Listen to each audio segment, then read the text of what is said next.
seja bem-vindo a mais uma aula sobre choque hipovolêmico aqui no canal Enfermagem para Leigos. Hoje a aula, como eu disse, é sobre choque hipovolêmico. Iremos falar sobre as definições, a etiologia e os cuidados de enfermagem referente ao choque hipovolêmico. Vamos lá?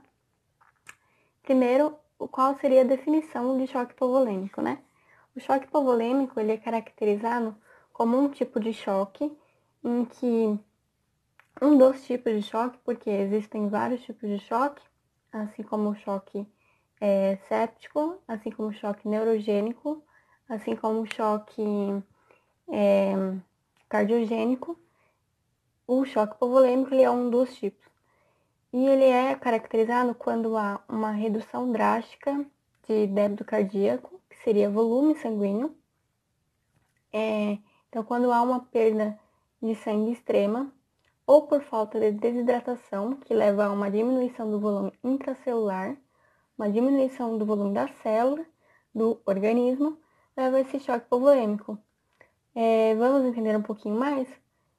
A fisiopatologia, né? Como que acontece esse choque? Ele acontece, o organismo, ele vai tentar reverter esse choque. Então, primeiro ele vai acionar algumas constrições das arteríolas e das veias, fazendo com que essas artérias e veias elas fiquem contraídas para tentar diminuir, para tentar armazenar o pouco que tem de sangue no corpo, para não deixar tentar sair ao vazar.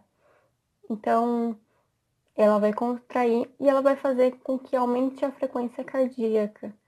Aumentando a frequência cardíaca, ela vai tentar estabilizar a pressão arterial, no qual a pressão arterial vai estar desestabilizada, vai estar diminuída. Então, aumentando a frequência cardíaca, o coração vai contrair. Contraindo, ela vai reter o pouco de sangue que ela tem e vai tentar aumentar a pressão arterial.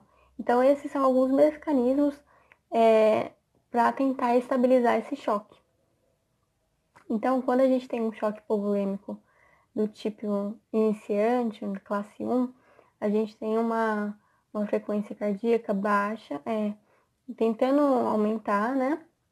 E a pressão arterial, ela vai estar no seu estado normal, quando aumenta.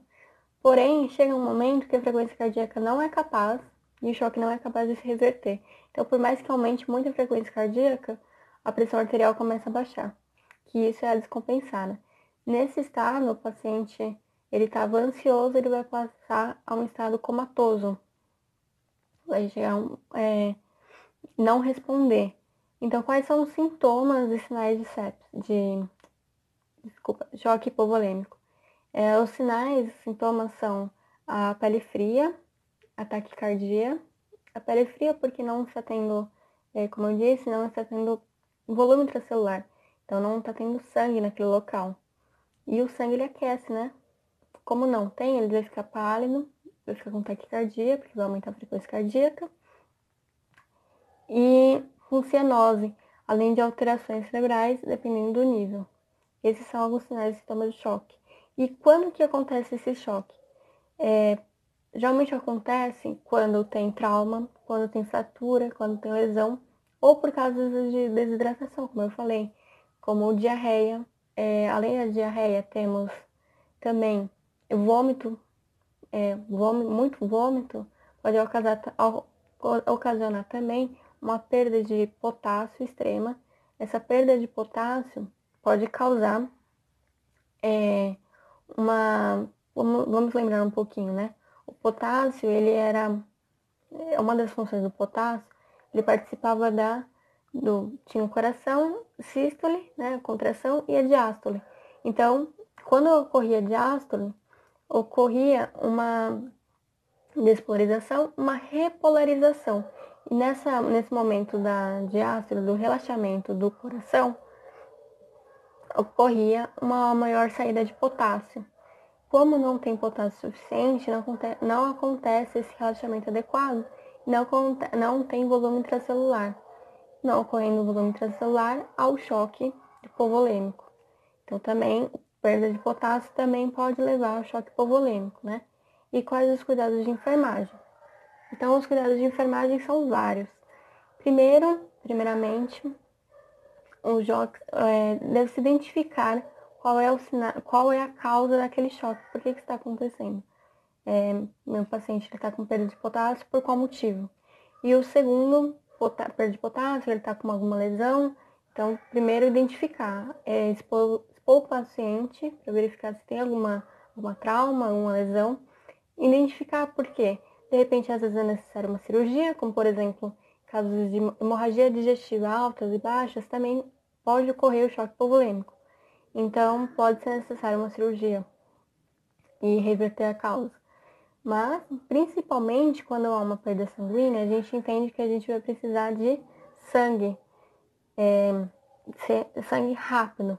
Então, temos que verificar a tipagem sanguínea do paciente, o sistema BO, coagulograma, plaqueta, vai ser necessário ver uma gasometria arterial, todos esses exames para pedir a bolsa de sangue, porque somente com o volume, com o sangue, a gente consegue reverter a situação. E também, uma das coisas que vamos precisar, né? Primeiro oxigenar o paciente vai estar com falta de ar, então muitas vezes é necessária uma intubação. Se esse sangue estiver extremo, talvez seja necessário um dreno de tórax. E para aumentar esse volume, como eu disse, bolsa de sangue e também soro fisiológico. E a monitorização do paciente deve ser verificada. Essa monitorização, essa pressão arterial, ela deve se manter com uma pressão arterial média de 60 a 45. Se tiver com algum traumatismo craniano, pode ser um pouquinho mais, de 90, né? Mas entre 40 e 65 é uma pressão arterial média boa. A gente consegue ver por uso de catéteres centrais. Se essa pressão, mesmo com o soro, não voltar, não estabilizar esse paciente, pode ser necessário um ringer lactato. E além disso, uma nova gasometria arterial para ver esse lactato. Então são esses os cuidados de enfermagem para o choque hipovolêmico. Irei fazer outros vídeos sobre os outros tipos de choque mencionados. Continuem no canal para assistir outros vídeos. Muito obrigada.